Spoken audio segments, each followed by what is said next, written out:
Friends అందరికీ నమస్కారం అండి. ఇప్పుడే అందిన వార్త, సీఎం రేవంత్ రెడ్డి సంచలన నిర్ణయం. గుడ్ న్యూస్ అంటూ లేటెస్ట్ అప్డేట్ అయితే రావడం జరిగిందండి. ఆ వివరాలు ఏంటనేది వీడియోలో తెలుసుకుందాం. వీడియోని చివరి వరకు చూడండి, అర్థమవుతుంది. మొదటిసారిగా నా ఛానల్ వస్తే తప్పకుండా సబ్స్క్రైబ్ చేసుకొని bell button all notification activate చేసుకోండి. చూస్తున్న ప్రతి ఒక్కరు కూడా లైక్ చేసి మిత్రులందరికీ వీడియోని షేర్ చేయండి. తెలంగాణ ప్రభుత్వం ఇచ్చిన మాటను నిలబెట్టుకుంటే వస్తుంది.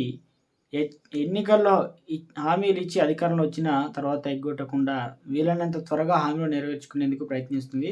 ప్రభుత్వంపై విమర్శలు రావచ్చు, ఈ పాలన బాగలేదని కొంతమంది అనిపించవచ్చు. అయితే అదే సమయంలో ప్రయోజనాలు పొందుతున్న వారికి ప్రభుత్వ పథకాలు కూడా నచ్చుతున్నాయి.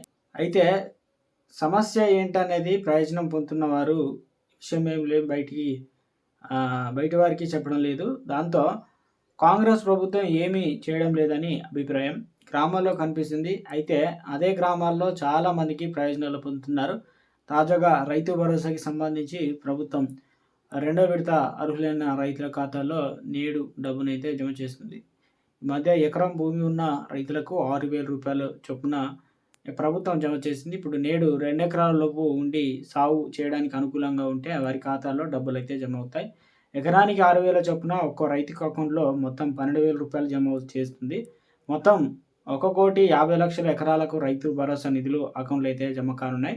అయితే ఒకసారి భారీగా డబ్బులు ఇవ్వడం కుదరకపోవడంతో ప్రభుత్వం విడతల వారీగా ఇస్తుంది. గత బుధవారం ఎకరం భూమి ఉన్న వారికి మొత్తం 17.03 లక్షల మంది రైతులకు 6,000 చొప్పున ఇచ్చింది. ఇలా మొత్తం 533 కోట్ల జమ చేస్తుంది. సోమవారం మధ్యాహ్నం 12 గంటల నుంచి రైతు భరోసా డబ్బులు అయితే జమ